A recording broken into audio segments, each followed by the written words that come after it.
বিশিষ্ট Islamic scholar,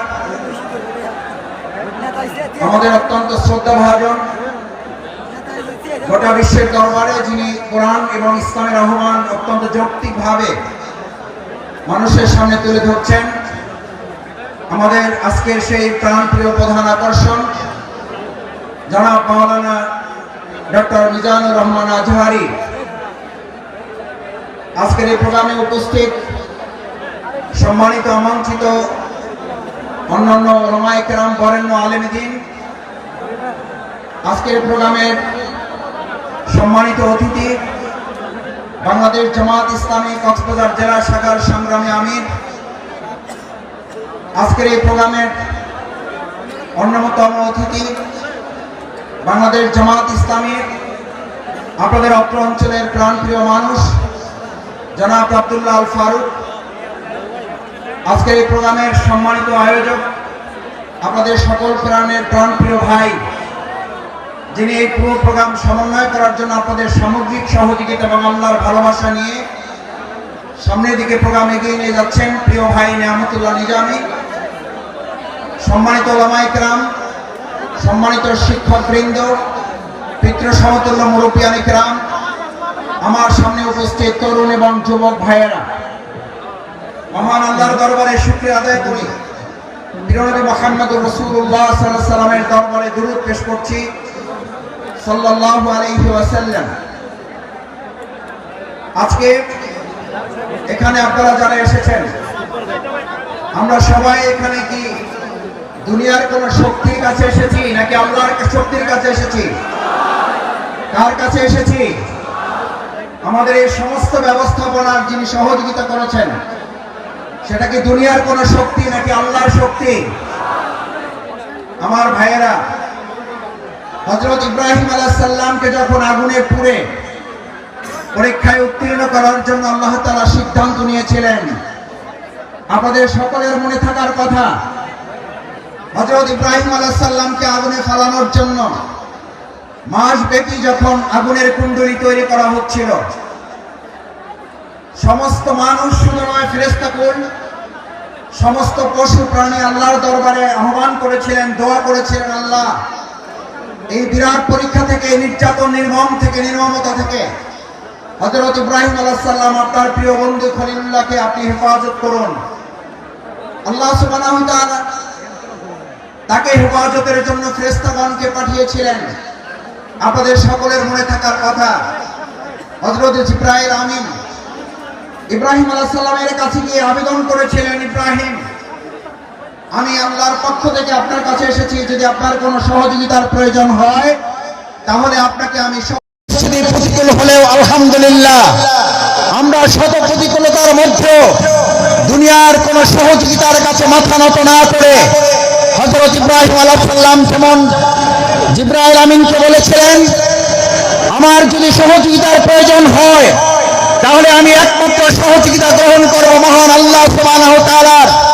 আল্লাহ সুবহানাহু ওয়া তাআলা ছাড়া আমার জন্য যদি হযরত ইব্রাহিম আলাইহিস সালামের মতো আমাদের ত্যাগ এবং কোরবানির পরীক্ষায় উত্তীর্ণ হতে হয়, আর তার জন্য যদি সেই অগ্নি পরীক্ষায় আমাদেরকে সহযোগিতার জন্য এক আল্লাহ ছাড়া দুনিয়ার আর কাউকে না পাওয়া যায়, তাহলে আজ এই সমুদ্রের কাছে জানতে চাই, আমরা এক আল্লাহ ছাড়া আর কারো সাহায্য কি আমাদের দরকার হবে?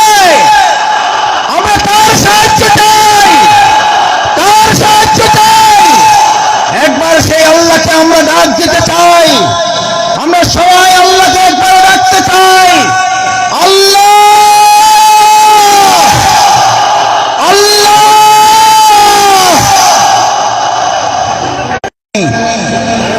যে ইব্রাহিম আলাইহিস সালাম আল্লাহর সাহায্যের ভরসা করেছিলেন, সেই ইব্রাহিম আলাইহিস সালামকে আল্লাহ তাআলা সাহায্য করেছেন না করেন নাই? আগুনের মধ্যে তাকে বাধা রশিটা পর্যন্ত পুড়ে গেছে। হযরত ইব্রাহিম আলাইহিস সালাম আগুনের স্পর্শ করা তো দূরের কথা, হযরত ইব্রাহিম আলাইহিস সালাম সেই সময়, ওই সময়টুকু যা তিনি আগুনের মধ্যে অবস্থান করেছিলেন, সেই সময়টুকুকে বলা হয় ইসলাম বাস্তবায়নের জন্য যারা কাজ করবে। আজ এখানে আমরা যারা উপস্থিত হয়েছি, আমরা যদি আজ এখান থেকে সিদ্ধান্ত নিতে পারি আমাদের জীবনের সর্বস্বটুকু বিলিয়ে দিয়ে হলেও যে কোরআনের ভালোবাসায় আজ আপনারা এখানে সামিল হয়েছেন, আপনারা কি কোনো ব্যক্তির আহ্বানে ভালোবাসায় এসেছেন নাকি কোরআনের ভালোবাসায় এসেছেন? কিসের ভালোবাসায় এসেছেন? এই কোরআনকে আগামী দিনের সংসদে যদি পাঠাতে হয়, তার জন্য আমাদের 2024 সালের জুলাই আগস্টের তরুণ যুবকেরা যারা জীবন বাঁচি রেখে উই ওয়ান্ট জাস্টিসের স্লোগান রেখেছিল, সেই উই ওয়ান্ট জাস্টিসের স্লোগান বাস্তবায়ন কি মানুষের তৈরি করা মতবাদ বাস্তবায়ন? আমরা কি রাজি থাকবো?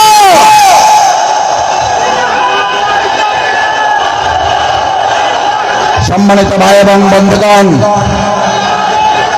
আল্লাহ সুবহানাহু ওয়া তাআলা মহাগ্রন্থ কোরআনে আমাদের জন্য উল্লেখ করেন, আল্লাহ তাআলা আমাদের জন্য উল্লেখ করেন, আফাহাসিবতুম আন্নামা খালাকনাকুম আবাসা ওয়া আন্নাকুম ইলাইনা লা তুরজাউন। আল্লাহ সুবহানাহু ওয়া তাআলা আমাদেরকে পৃথিবীতে প্রেরণ করে আমাদেরকে স্মরণ করিয়েছেন। তোমরা কি মনে করো যে তোমাদেরকে এমনিতে অর্থহীন ভাবে, টার্গেটলেস, এইমলেস, গোল শূন্য, কোনো উদ্দেশ্যহীন ভাবে তোমাদেরকে আমি পৃথিবীতে প্রেরণ করেছি? ওয়া ইলাইনা লা তুরজাউন, অথচ তোমাদেরকে তোমাদের কাজ সম্পন্ন করে কি আবার আমার কাছে ফিরে আসতে হবে না? আমাদের সম্মানিত ভাই এবং বোনেরা, আমার পর্দার আড়ালে মা বোনেরা যারা আছেন এখানে আজ যারা উপস্থিত হয়েছে, আমাদেরকে কথা ভালো করে মনে রাখতে হবে। আজ এখানে আমরা যে কোরআনের ভালোবাসা এসেছি, সেই কোরআন আমাদের উপরে তিনটি মৌলিক দায়িত্ব অর্পণ করেছে। এক, আল্লাহ সুবহানাহু ওয়া তাআলা বলেন, আফাহাসিবতুম আন্নামা খালাকনাকুম আবাসা, আমি তোমাদেরকে অর্থহীন ভাবে পৃথিবীতে সৃষ্টি করি নাই, আমি তোমাদেরকে পৃথিবীতে সৃষ্টি করেছি একটা গুরুত্বপূর্ণ উদ্দেশ্য নিয়ে। সেই উদ্দেশ্য সম্পর্কে আল্লাহ তাআলা পরিষ্কার রোড ম্যাপ ঘোষণা করেছেন। এখন আমাদের দেশের অর্থনীতি সংস্কারের প্রশ্ন উঠছে, আমাদের দেশের রাজনীতি সংস্কারের প্রশ্ন উঠেছে, পররাষ্ট্রনীতি সংস্কারের প্রশ্ন উঠেছে। আমরা আজ সংস্কারের দায়িত্বে যারা আছেন তাদের কাছে আল্লাহ তাআলার সংস্কারের রোড ম্যাপ তুলে দিতে চাই। আল্লাহ তাআলা কোরআনে ঘোষণা করেন, ফাইম্মা ইয়াতিয়ান্নাকুম মিন্নী হুদান, আমি এই পৃথিবীতে মানুষকে প্রেরণ করে তাকে একটা রোড ম্যাপ দিয়ে দিয়েছি। এই রোড ম্যাপের মধ্যে তার রান্নাঘর থেকে শুরু করে তার সংসদ ভবন পরিচালনার পর্যন্ত সমস্ত বর্ণনা আমি উল্লেখ করে দিয়েছি। সুবহানাল্লাহ। আমার ভাইয়েরা, মহাগ্রন্থ আল কোরআনের মধ্যে যে রোড ম্যাপ আল্লাহ উল্লেখ করেছেন, ফামান তাবিআ হুদায়া, যদি এটাকে ফলো করে, যদি এটাকে অনুসরণ করে, যদি এটাকে মেনে চলে, তাহলে আল্লাহ ঘোষণা দিচ্ছেন, কোন প্রধানমন্ত্রী না, কোন প্রধান উপদেষ্টা না, কোন উপদেষ্টা বৃন্দগণ নন, কোন জাতিসংঘের মহাসচিব নন, এক আল্লাহ সুবহানাহু ওয়া তাআলা ঘোষণা দিয়েছেন, ফামান তাবিআ হুদায়া, তাহলে তোমরা রোড ম্যাপের আসল রাস্তা খুঁজে পাবে।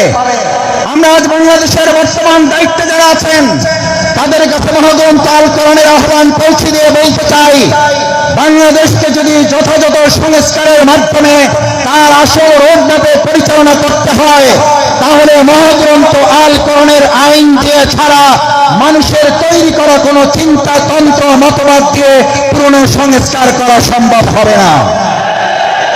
ভাই এবং বন্ধুগণ, আল্লাহ তাআলা বলেন, যদি এটাকে ফলো করো হুদায়া, তাহলে সঠিক পথ পাবে। আচ্ছা, আপনাদের কাছে জিজ্ঞেস করি, যদি কোরআন অনুসরণ করার মধ্যে দিয়ে সঠিক পথ পাওয়ার কথা বলা হয়, তাহলে আমাদের কাছে কি এই প্রশ্ন ওঠা স্বাভাবিক নয় যে কোরআন বাদ দিয়ে যে কোনো পথ অবলম্বন করলে ওটা সঠিক নয়, ওটা গোমরাহের পথ? কোরআন যদি আল্লাহর পথ হয়, তাহলে কোরআনের বাইরে যে মত আছে, পথ আছে, সমস্ত মত এবং পথ ইবলিসের পথ। ঈমানদাররা কখনো কোরআনের পথ, আল্লাহর পথ বাদ দিয়ে ইবলিসের পথে হাঁটতে পারে না। আজ আমাদের এই কোরআন দায়িত্ব নিয়েছে, ফামান তাবিআ হুদা, তাহলে তোমরা সঠিক পথ পাবে, আসল পথ পাবে।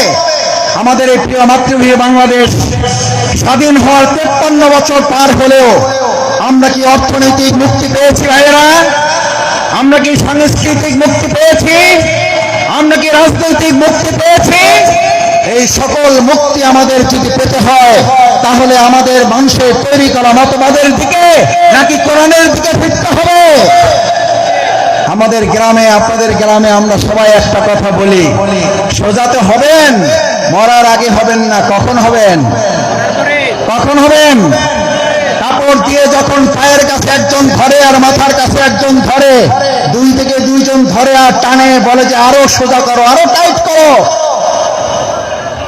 ভাইয়েরা, মরার পরেই যদি আমাদের সোজা হতে হয়, চোখে যদি দেখতে পাই যে আমরা সোজা হচ্ছি এবং আমার সন্তানরা আমাকে টাইট করে বেঁধে সোজা করছে, আজ আমার সমস্ত পেকুয়াবাসী, বাংলাদেশের প্রান্ত থেকে যারা এখানে এসেছেন, আমরা আহ্বান জানাই, আসুন, মরার পরে যদি সোজা আমাদের হতেই হয়, তাহলে জীবিত থাকতেই আমরা সোজা হয়ে আমাদের বাংলাদেশকে সোজা পথে পরিচালনার জন্য আর কোন মত এবং পথ নয়, কোরআনের পথেই বাংলাদেশকে আমরা সোজা করে পরিচালনা করবো ইনশাআল্লাহ। দ্বিতীয় যে দায়িত্ব আল্লাহ তাআলা আমাদেরকে দিয়েছেন, ফামান তাবিআ হুদায়া ফালা খাউফুন, কোনো ভয় নেই তোমাদের। আমার ভাইয়েরা আমাদেরকে ভয় দেখিয়েছিলেন, আমাদেরকে ভয় দেখিয়ে আমাদের আজকের প্রধান মুফাসসির মাওলানা ডক্টর মিজানুর রহমান আজারীকে দেশ ছাড়তে বাধ্য করেছিলেন। আজ এসে দেখে যান, আপনি নেই, মা যাব আমাদের ডক্টর মাওলানা মিজানুর রহমান শুধু নেই, তার লক্ষ লক্ষ ভালোবাসার মানুষেরা পেকুয়া শুধু নয়, গোটা বাংলাদেশকে আজ আলো ছড়িয়ে দিয়েছে।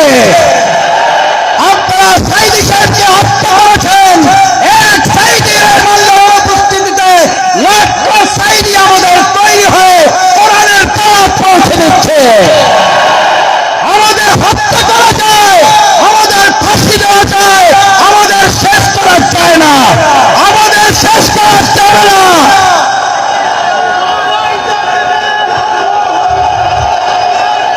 সম্মানিত ভাই এবং বন্ধুগণ, সম্মানিত ভাই এবং বন্ধুগণ, ফালা খাউফুন, সুতরাং আমাদেরকে আপনি ভয় দেখাবার কে? যারা আমাদেরকে ভয় দেখিয়েছেন, 17 বছর এই বাংলাদেশের 18 কোটি নাগরিককে আপনারা ভয় দেখিয়েছেন। শেষ পর্যন্ত আপনারা ভয় দেখাতে দেখাতে এতটা ভয় পেলেন যে আপনারা দেশের জেলখানায় পর্যন্ত জায়গা হলো না, আপনাদেরকে দেশ ছেড়ে পালাতে হলো। আল্লাহ তাআলা নিশ্চিত করেছেন, ফালা খাউফুন, তোমাদের ভয় পাওয়ার কোনো দরকার নেই, কারণ যারা আল্লাহকে ভয় করে তাদের দুনিয়ার আর কাউকে ভয় করতে হয় না, বরং গোটা দুনিয়া তাদেরকে ভয় করে। ফালা খাউফুন আলাইহিম ওয়ালা হুম ইয়াহজানুন। আল্লাহ সুবহানাহু ওয়া তাআলা শুধু ভয়ের ব্যাপারে আপনাকে নিশ্চিত করে নাই, আল্লাহ তাআলা বলেন, আমার এই ভয়ে যদি তোমরা উত্তীর্ণ হতে পারো, এক আল্লাহকে যদি ভয় করতে পারো, কোন গুণে বন্দুককে যদি তোমরা ভয় না করো, তাহলে আমি আল্লাহ তোমাদেরকে এবার দ্বিতীয় নিশ্চয়তা দিচ্ছি, ওয়ালা হুম ইয়াহজানুন, তোমাদের আর কোন রকম দুশ্চিন্তা, উদ্বেগ, উৎকণ্ঠায় ভুগতে হবে না। আলহামদুলিল্লাহ, বিগত 15 বছর আপনারা ত্যাগ এবং কোরবানি, নির্যাতন, নিপীড়নের মুখে থেকেছেন। এই পেকুয়াবাসী, এই চট্টগ্রামের বন্দরের নগরীর মানুষেরা জীবন বাজি রেখেছেন, কিন্তু কোন গুলি, বন্দুক, ফাঁসির কাছে আমাদের ভাইয়েরা মাথা নত করে নাই বলে আজ আল্লাহ তাআলা উদ্বেগ, উৎকণ্ঠা এবং স্বস্তির মধ্যে আমাদের এই সুন্দর একটা প্রোগ্রামের আয়োজন করার তৌফিক দিয়েছেন। এটা কার পুরস্কার? কার পুরস্কার?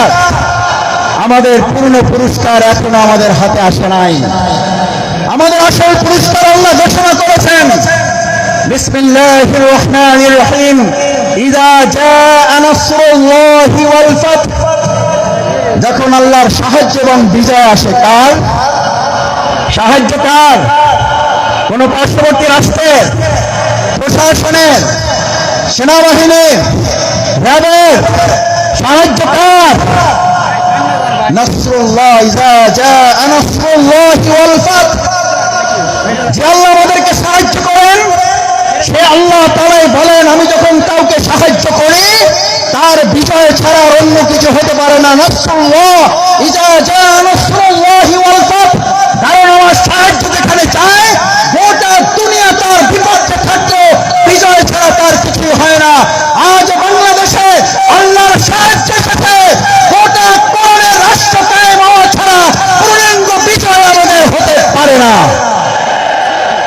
আমাদের পূর্ণাঙ্গ বিজয় কি? আমাদের পূর্ণাঙ্গ বিজয় শুধু একজন এমপি হওয়া নয়, আমাদের পূর্ণাঙ্গ বিজয় শুধুমাত্র একজন মন্ত্রী হওয়া নয়,